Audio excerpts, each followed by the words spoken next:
WMC Memphis, WMFS HD2 Bartlett Memphis, part of the Memphis Sports Network with 92.9 FM ESPN, ESPN 790 AM.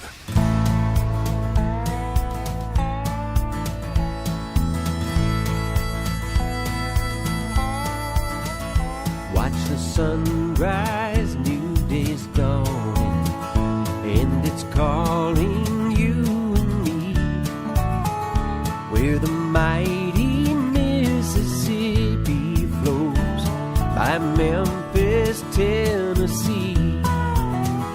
We've got woodlands, fields, and water. Hey, there is no better way. You can find out all about it on Outdoors with Larry Ray. Make some time, take a family, ask a friend, but don't delay. Listen up and learn about it all.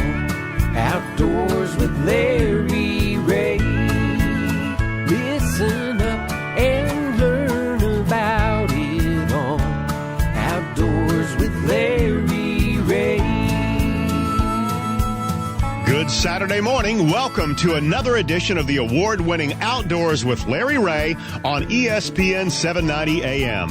Brought to you proudly by the Tennessee Wildlife Resource Agency, Gaston's White River Resort, Sportsman's Warehouse, and Barton Power Sports. Now, here's your host, Larry Ray. Hey, good Saturday morning. Welcome back to Outdoors with Larry Ray. Hey, we're going to have fun on this segment. Not that we hadn't had fun all day, Dave. We always have fun. We always have fun on this Saturday. And crazy guy. And this is not open mic Saturday. Normally we would be doing taking your calls and giving away. We have a mic. We've been sharing. There's three of us in here. Guy Trebo's in. He's mic-less now, and so and of course Greg Ratliff is our show producer, and he doesn't need a mic. You know, he's just a Greg. He just needs his finger. Yeah, that's what he's done. Well, let's but anyway, talking fishing. On this segment, we're going to do the last 30 minutes on today's show, this being the 2nd of, or is the 1st? I forgot. It's the 2nd of July. Yeah, the 4th is Monday. And we're going to talk on the next segment a lot about boating safety and things like that. We're going to talk fishing right now. And in the news lately in the state of Tennessee was another state record fish caught. And it was caught by a young man, 15 years old, over in, what county was that? Polk County. Polk County. Oh, that's our guys on the line there. I just checked and make sure they weren't sleeping. You know, I didn't hear any. So I wanted to hear their voices. But Polk County, state record rainbow trout, weighed over 18 pounds. That's a big minnow. That is a big minnow. Caught in a what, Dave Gabbard?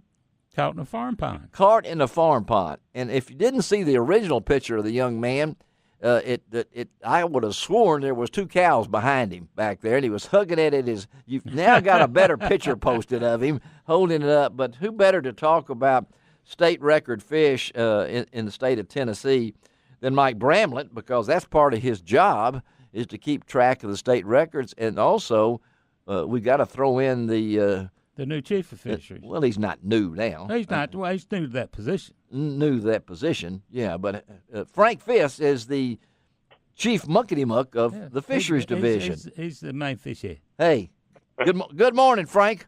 Good morning, Larry. and Mike, how you doing? Yes, good morning, David, Larry. All right, glad to have y'all. Frank, how long you been in this position now? It feels like it's been since October, November last year. Golly. Yeah. So he's not new anymore. Yeah, it's time to fry him now. Yeah. You know, so. Every week something new happens. Well, this is another week, and that's something new will happen, though. And, but you've been with the TWRA how long, Frank? A little over 20 years. My goodness. Okay. You seem like just a pup. You know, I can just remember you down here on the river. And, Mike, in your duties, state records are part of that, right? Yes, sir. That's correct. All right. So tell our listeners how many I went back and I looked.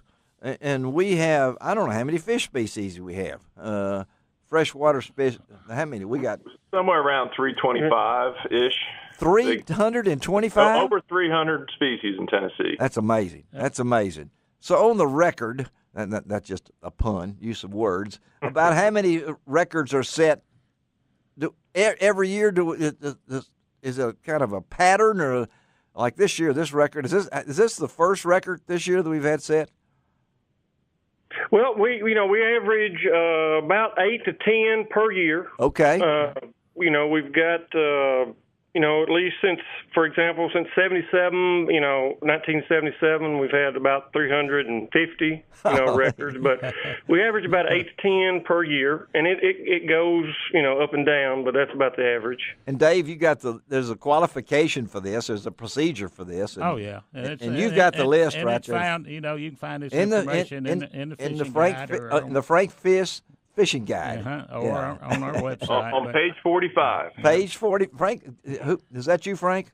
Yes. He knows what page it is. Yeah. Okay, page 45. Yeah, most of the time I see stuff from Mike, hey, we got a new state record, and then you look down and you think, a game fish or something. No, it's a river carp sucker spotted horny head chub sucker, I almost had one of those one time. Yeah, but I threw it back. I thought it wouldn't be a record fish. But no, we do have the records listed in the fish guide, and also, but there is a procedure, like Mike. So this young man caught this fish.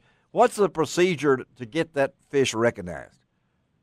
Yes, sir. Well, there's an application that is on our website to fill out. Instructions and information is there with it on the back.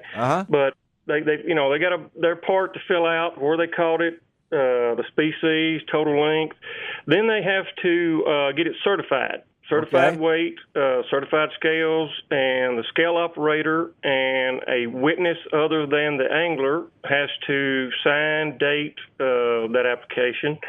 And then they've got to contact a fisheries biologist with TWRA for them to verify these species and verify, once again, the length and everything on that. And then they submit that to fisheries management within 30 days. And then it's up to Frank after that point to whether it's approved. Okay, so I'm looking at John Morgan, who's the 15-year-old kid out of Benton, Tennessee, 18 pounds, 8 ounces. And so I'm assuming when he caught this fish, he goes and does he have to go to Mark Thurman then, the Region 3? Is that the guy that takes it next, then on to Frank? Is that right, Frank? Well, the most important thing for them to do is get that weight on a certified scale, and a lot of times they can do that by going to a hardware store or grocery store that has one of those Department of Agriculture certified weighing scales. Okay, so that's the first thing, and then they'll contact the regional office and they'll scramble a biologist to go look at the fish and make sure what the person had. We have we have enough false alarms to not get too excited every time. We've got people that catch the world record rock bass, and it's a smallmouth, and any other combination you can imagine. So, but it's important for the biologist to see it and make sure it's worth the extra effort to do the rest of the paperwork and submit it. And from what I understand, this kid did everything he could do. I actually talked to the biologist that was there that day. He was letting me know that he was responding to a call. So it's always a Friday afternoon when everyone's about shut down. It was a Friday, in fact. So, well, what was the reaction? Let's talk to both of you guys. Mike, how long have you been with the TWRA? 28 years. Okay, so you guys aren't pups anymore and everything. What, Frank, your reaction when you hear that this state record came from a farm pond? Well, I got to tell you, I was also the trout coordinator for 8 years of that, and I was surprised it came from a pond. I knew that we had trout in ponds in East Tennessee where they have spring systems. Yeah, but if you were to ask me where the next one was coming from, I would have said somewhere in the South Holston system. That's where upper East Tennessee. But no, this one came from a farm pond. Because I know the previous record was 1615, came out of Fort Patrick Henry Reservoir in East Tennessee. So what have you learned about the pond itself? I got to ask you, Frank, do we know how big it was? Do we know, was it spring-fed, this fish? I have not heard any information about the characteristics of the pond, but just knowing trout, they have to have moving water, cold water. They do, to grow, and this fish obviously grew. And what was it eating? I don't know, but a lot of it. A lot of it. And again, we're talking to Frank Fiss, who is the chief of fisheries for the TWRA, and Mike Bramlett. Mike keeps state records, and as he said, almost 3 decades with the TWRA, and we're discussing state record fish in the Tennessee. And but this fish has generated more interest, I think, than if by chance. And folks, I'm really asking you out there, please help the TWRA, because they still don't have a record for the striped mullet. So I'm not, when that record falls, let us know. But no, this has generated a lot of interest, hasn't it? Well, yeah. Well, we've had a few calls, a few emails of interest, wanting to know more about it. Certainly, the news is interested in it. Yeah, and this kind of creates more interest for you, Mike, in state record fish, because I know that when I talked to our good friend Bobby Wilson, I thought the state record for largemouth bass would never fall. 1954, it'd been there over 50 years.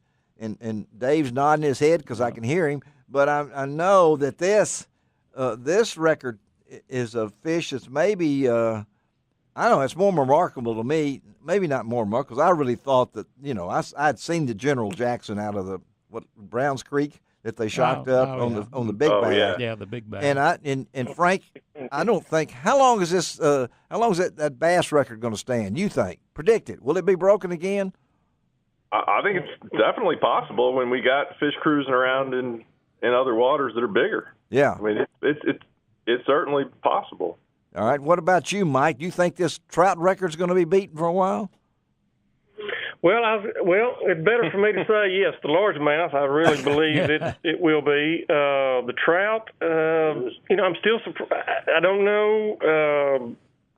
Records are made to be broken.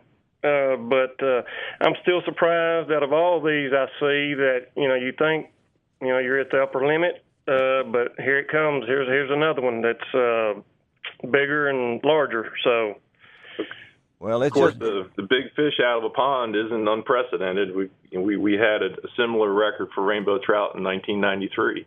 Well, I think it's just ponds and TWRA go together. And I think you ought to inform Larry, what's the best way to preserve the fish, getting it, because when he's out there and he thinks he's got that world state record creek chub. Oh. Yeah. That's going to break that 7-ounce creek chub, What do you recommend to these people? Well, we ask, it's got to be, we've got to have the fish, no photos of the fish, but, live, frozen, fresh, but yeah, they need to keep it on ice, or live if they can, if they want to do that, but put it on ice. And then if they can't get to us, if it's going to take, several days, then go ahead and freeze it.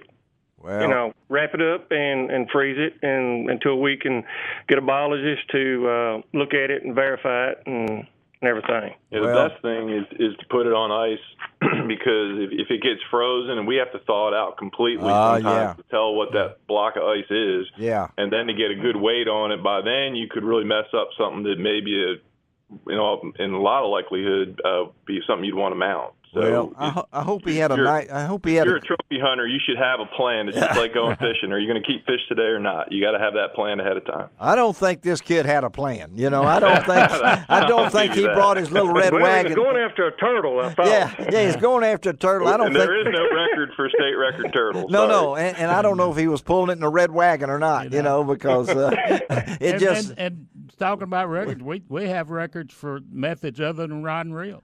They're listed in the guide. They go to the fish guide. I wish we had more time on this, but I really appreciate both things.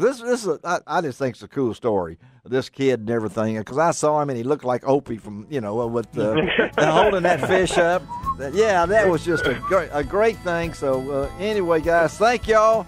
And before I let y'all go, y'all stay out of trouble, okay? We'll do it, Larry. Thanks a lot. Thanks. All right. Okay. Get them out of here. All right, before I get out of this segment, I got to say hello to the Hines family.